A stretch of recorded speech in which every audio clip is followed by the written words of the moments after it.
C'est sous les toits de sa maison bretonne que Christophe rêvait de prendre la mer.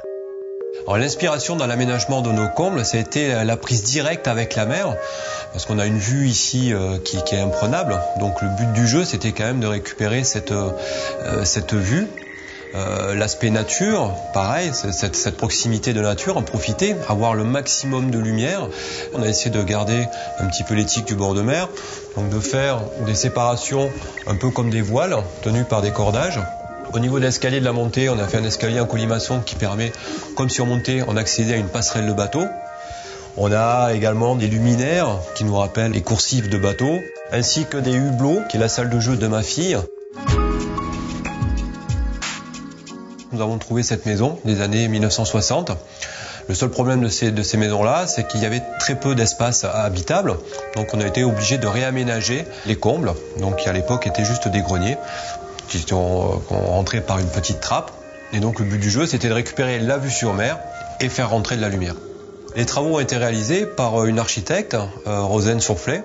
Quand je suis arrivée pour la première fois dans cette maison, faut imaginer une maison des années 60 tout à fait traditionnelle, donc très très cloisonnée, avec donc 3 niveaux, dont le dernier niveau absolument pas aménagé, puisqu'il s'agissait d'un grenier. Le choix du propriétaire était, au niveau de l'usage, que ces combles deviennent une suite parentale, avec une partie donc salle de bain et une partie sommeil.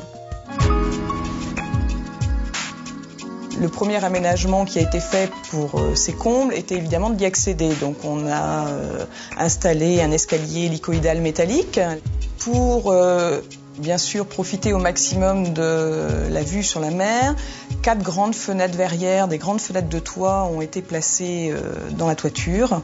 L'isolation de ces combles a été travaillée avec de la laine de verre recouverte de plaques de plâtre. Au sol, le plancher d'origine a été recouvert d'une moquette épaisse et chaleureuse. Concernant la charpente, qui donc était constituée de fermettes très simples, nous avons donc pris l'option de venir juste les raboter, les poncer légèrement, puis de passer une peinture blanche dessus pour les mettre en valeur. On a, par des petits détails, réussi à créer une ambiance bord de mer, donc il est très content du résultat. On a voulu réaliser une ambiance lumineuse assez importante, vu qu'à l'époque, il n'y avait pas du tout d'ouverture. Donc il y a des gros travaux qui ont été faits au niveau des ouvertures pour pouvoir récupérer ce maximum de luminosité. Bon, on avait surtout envie de travailler la vue, mais aussi la lumière. Donc la jonction de ces grandes fenêtres de toit s'est donc imposée.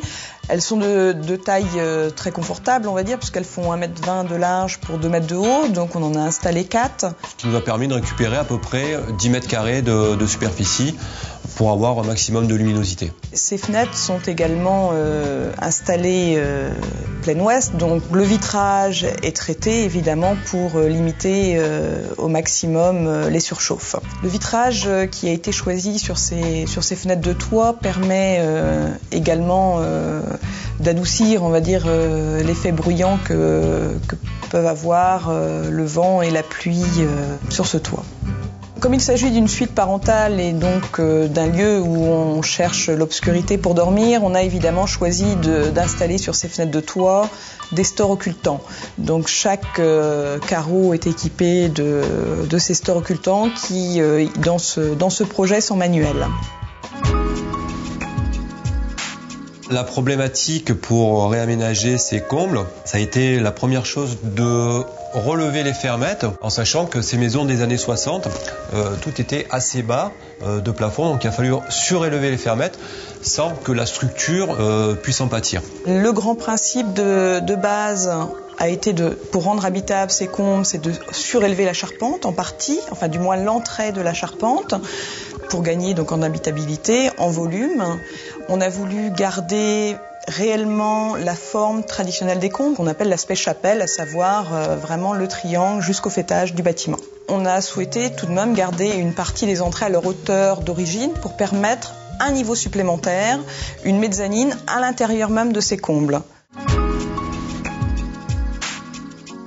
Les travaux ici, dans ces combles, nous ont permis de récupérer 50 mètres carrés. Le montant des travaux coûté environ, je dirais, de 20 000 €, soit, on pourrait faire un petit calcul, à environ 400 € du mètre carré.